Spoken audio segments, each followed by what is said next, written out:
Movie story lines आज आप लोगों के लिए लेकर आया है एक बहुत ही अच्छी रोमांटिक मूवी के स्टोरी को, जिसमें एक जर्मन लड़की एक काले मसाए के प्यार में पड़ जाती है और इसके बाद जो उसके साथ होता है उसे आपने कभी सोचा भी नहीं होगा।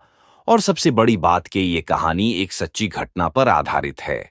तो चलिए देखते हैं कि आखिर इस कहानी में क्या-क्या होता है। कहानी की शुरुआत केनिया से होती है, जहां पर स्टीवन अपनी गर्लफ्रेंड कैरोला के साथ छुट्टियां मनाने के लिए स्विट्जरलैंड से आया हुआ था। वो दोनों एक दूसरे से बहुत प्यार करते थे, लेकिन तभी कैरोला की नज़र एक खास तरह के दो इंसानों पर पड़ती है, जो दिखने में बहुत ही फिट और पूरी तरह से काले थे। वो स्टीवन से पूछती है कि वो किस तरह के इंसान है और उसने ऐसे कपड़े क्यों पहने हुए हैं, जिस पर वो बताता है कि वो मसाई ट्राइब के लोग हैं। लेकिन कैरोला की नज़र एक मसाई के ऊपर से हट ही नहीं रही थी, वो बस उसे ही देखे जा रही थी। इसके बाद वो दोनों किनिया के शहर मुम्बासा घूमने चले जाते हैं, लेकिन तभी कुछ चोर उन दोनों को लूटने के लिए उनका पीछा करने लगते हैं। स्टीवन और कैरोला उनसे बचकर भाग रहे थे और तभी कैरोला उस मसाई से जाकर टकरा जाती है, जिसे उसने अभी थोड़ी देर पहले ही देखा था। खैर वो चोर उन मसाई को देखते ही भाग जाते हैं, क्योंकि वो लोग मसाई से बहुत डरते थे। जिसके बाद स्टीवन उन मासाई से पूछता है कि क्या तुम हमें फेरी तक पहुंचा दोगे। जिसके बाद वो मासाई उसे अपने साथ फेरी पर ले जाता है। कैरोला जिस मासाई की तरफ अट्रैक्ट हो रही थी, उसका नाम लिमालियन होता है। उन मासाई को देखकर स्टीवन भी बहुत खुश होता है, इसीलिए वो कैरोला की उनके साथ एक फोटो लेने को कहता है। मसाई ने उन दोनों को चोर से बचाया था, इसीलिए कैरोला उसे डिनर पर इनवाइट करती है। लेकिन होटल के गार्ड्स मसाई को अंदर आने की परमिशन नहीं देते। जिसके बाद लेमालियन और उसका दोस्त इट्स ओके बोलकर वहां से जाने लगते हैं, तो कैरोला उन्हें रोक लेती है और फिर वो उन्हें अपने साथ एक बार में लेकर जाती है, जहां पर वो लोग एक ड्रिंक करते हैं। इसी बीच कैरोला लिमालियन को डांस करने के लिए पूछ लेती है और फिर वो उसके साथ डांस भी करने लगती है।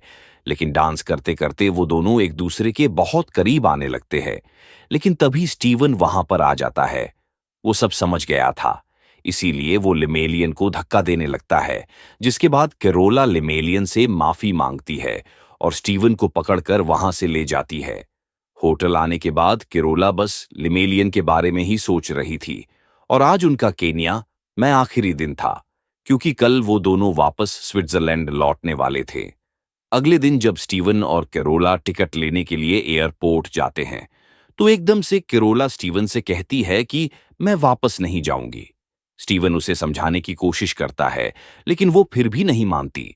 जिसके बाद वो कहता है कि मैंने तुम्हारी आंखों में देखा है, तुम बस उस मासाई के साथ सोना चाहती हो। इतना कहकर स्टीवन वहां से अकेले स्विट्जरलैंड के लिए निकल जाता है। इसके बाद कैरोला लेमालियन से मिलने के लिए उसके दोस्त के पास जाती है, तो वो कहता है कि वो अपने घर चला गया। फिर वो उसके घर का पता पूछती है, जिस पर वो बताता है कि उसका घर सैम्बरलैंड के एक गांव बार्सलॉय के आगे है। जिसके बाद कैरोला वहां से एक बस में बैठकर सैम्बरलैंड के लिए निकल जाती है। सैम्बरलैंड पहुंचकर कैरोला एक जर्मन लड़की के घर जाती है, जिसका नाम एलिजाबेथ होता है। एलिजाबेथ केनिया के एक लोकल निवासी से प्यार करने के बाद यहीं सेटल हो गई थी। अब वो दोनों वहां पर फॉरेनर थे, इसीलिए रात होने की वजह से कैरोला वहीं रुकने का फैसला करती है। फिर रात को जब कैरोला सो रही थी, तभी उसे लिमालियन की आवाज सुनाई देती है। वो घर से बाहर जाकर देखती है तो वो लिमालियन ही था। जिसके बाद वो लिमालियन के साथ वहां से चली जाती है। लिमालियन उसे अपने साथ अपने दोस्तों के कमरे में लेकर जाता है और अपने दोस्तों को कमरे से बाहर जाने को कहता है। इसके बाद वो कैरोला के साथ संबंध बनाता है। अगली सुबह लिमेलियन और कैरोला बहुत खुश थे। तभी लिमेलियम कैरोला को अपने साथ चलने को कहता है। जिसके बाद वो एलिजाबेथ के घर से अपना सामान लेकर लिमेलियन के साथ उसके घर के लिए निकल जाती है। लिमेलियन का कबीला सेम्बुरलैंड से बहुत दूर था, जहां तक पैदल आने जाने के लिए उन्हें जंगल और पहाड़ पार करने पड़ते थे। लिमेलियन के कबीले में पहुंचने के बाद वहां के लोग कैरोला को ऐसे देखते हैं जैसे वो कोई एलियन हो। तभी लिमालियन की मां वहां आती है। पहले तो वो लिमालियन को खूब गालियां देती है, लेकिन फिर वो मान जाती है और फिर वो कैरोला का अपने घर में वेलकम करती है। रात को लिमालियन और कैरोला वहीं सो जाते हैं। अगली सुबह जब कैरोला उठती है तो लिमालियन कैरोला को भुनी हुई गोश्त खाने के लिए देता है। इसके बाद लिमालियन कैरोला को नहाने के लिए ले जाता है। लिमालियन के कबीले वाले छोटे छोटे पौंड में नहाते थे, इसीलिए कैरोला को भी वैसे ही एक पाउंड में नहाना पड़ता है। इस गांव में एक चर्च भी था जहां पर एक ब्रिटिश फादर रहते थे। कैरोला उनसे मिलने के लिए जाती है तो वो उससे कहते हैं कि तुम यहां क्यों आई हो, ये जगह तुम्हारे रहने लायक नहीं है। तभी एक बच्चा वहां पर कैरोला को बुलाने के लिए आता है। वो उसके साथ जाती है तो एक ऑफिसर वहां उससे मिलने के लिए आए थे। वो कैरोला से उसका पासपोर्ट मांगते हैं और फिर कहते हैं कि तुम यहां पर नहीं रह सकती, तुम्हें यहां से जाना होगा। लेकिन अगर तुम यहां रहना चाहती हो तो तुम्हें यहां का रेजिडेंट बनना होगा। जिसके बाद कैरोला और लिमालियन कैरोला की रेजिडेंसी लेने के लिए शहर जाते हैं। लेकिन लिमालियन के कपड़ों के वजह से उसे प्रोविंशियल हेडक्वार्टर्स के गार्ड अंदर आने नहीं देते। इसीलिए कैरोला उससे कहती है कि हम कल आएंगे। फिर वो बाजार जाकर लिमालियन के लिए कपड़े खरीदती है और फिर वो दोनों काम होने तक वहीं एक लॉज में रुकने का फैसला करते हैं, जहां पर वो दोनों फिर से एक दूसरे के करीब आते हैं और एक दूसरे से प्यार करते हैं। लेकिन अगले दिन कैरोला की तबीयत बहुत ज्यादा खराब हो जाती है। उसे मलेरिया हो गया था। उसे बहुत ठंड भी लग रहा था। इसीलिए लिमालियन उसे ठीक वैसे ही जिस्म की गर्मी देता है जैसे अक्षय कुमार ने दिया था। खैर, लिमालियन का ये तरीका काम आता है और अगले दिन कैरोला ठीक हो जाती है। इसीलिए वो दोनों फिर से प्रोविंशियल हेडक्वार्टर्स जाते हैं, जहां पर वो कैरोला को केनिया की रेजिडेंसी दे देते हैं। लेकिन गांव लौटने से पहले कैरोला अपने मॉम को कॉल करती है और कहती है कि आप मुझे मेरे पैसे भेज दो, मैं अभी यहां पर कुछ और दिन रुकने वाली हूं।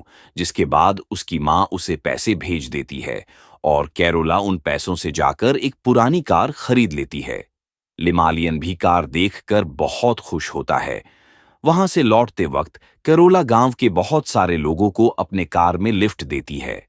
वो लोग आगे बढ़ रहे थे, लेकिन तभी रास्ते में लिमालियन कैरोला से कार चलाने की जिद करने लगता है। जिसके बाद कैरोला लिमालियन को कार चलाने दे देती है। लेकिन लिमालियन को कार चलानी नहीं आती थी। वो कार एक पेड़ में ले जाकर ठोक देता है। जिसके बाद कैरोला उसके ऊपर गुस्सा करने लगती है तो वो रूठ जाता है और कार से उतरकर पैदल ही जाने लगता है। फिर कैरोला उससे सॉरी कहती है और वापस कार में आने की रिक्वेस्ट करती है। जिसके बाद वो वापस कार में आकर बैठ जाता है। लिमेलियन के गांव वाले अपने गांव में कार देखकर बहुत खुश होते हैं। कैरोला उनके लिए गिफ्ट्स भी लाई थी। तभी लिमालियन की मां कैरोला के ब्रेस्ट को टच करके कहती है कि तुम मां बनने वाली हो।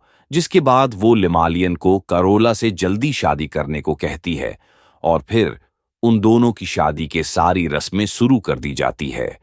उन दोनों की शादी में पूरे गांव के साथ साथ फादर भी शामिल होते हैं और फिर वो लोग खूब जश्न मनाते हैं।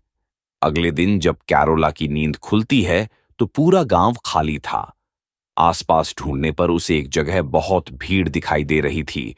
वो जब वहां पर जाती है तो वो देखती है कि मसाई कबीले के लोग अपने कबीले की एक 15 साल की लड़की का खतना कर रहे थे। ये देखकर कैरोला लिमालियन के पास जाती है और उसे उस लड़की की मदद करने को कहती है। जिस पर वो कहता है कि नहीं, हम ऐसा नहीं कर सकते क्योंकि ये हमारा ट्रेडिशन है।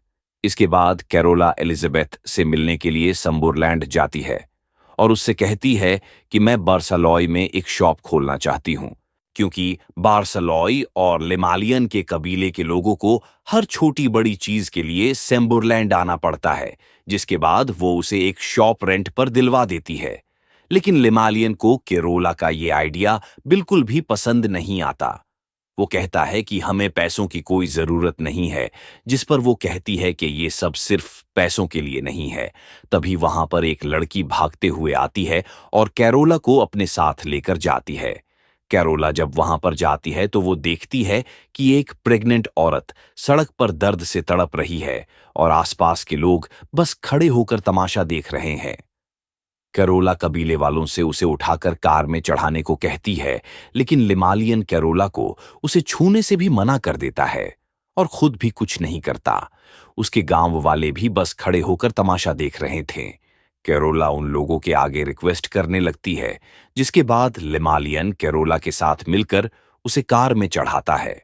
मगर वो कैरोला के साथ हॉस्पिटल जाने के बजाय रेत से अपने हाथ को सुध करके वहां से चला जाता है, जिसके बाद कैरोला उस औरत और उसकी बहन के साथ अकेले वहां से निकल जाती है। लेकिन रास्ते में कार का टायर पंचर हो जाता है।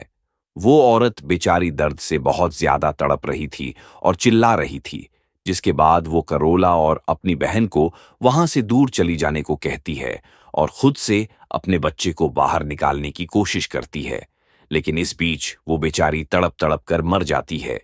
ये सब देखकर कैरोला बहुत दुखी होती है। अब हमें अगले दिन का सीन दिखाया जाता है, जहां कैरोला ने अपने दुकान के लिए सारे सामान को मंगवा लिया था। लेकिन जब कैरोला अपने दुकान के लिए सामान पहुंचाने वाले एक आदमी से बात कर रही थी, तो लिमेलियन उसे शक के निगाहों से घूर रहा था। खैर, कैरोला का दुकान खुल जाता है। दुकान ओपनिंग के दिन बहुत सारे लोग वहां आते हैं।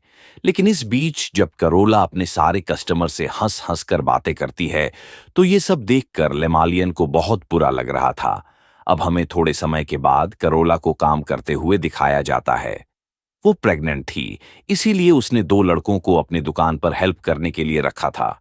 फिर एक दिन अचानक से लिमालियन दुकान पर आता है और कैरोला से पूछता है कि पीछे का दरवाजा क्यों खुला है। वो जाकर चेक करता है और फिर आकर कैरोला से कहता है कि मेरे यहां आने से पहले यहां पर कोई और भी था।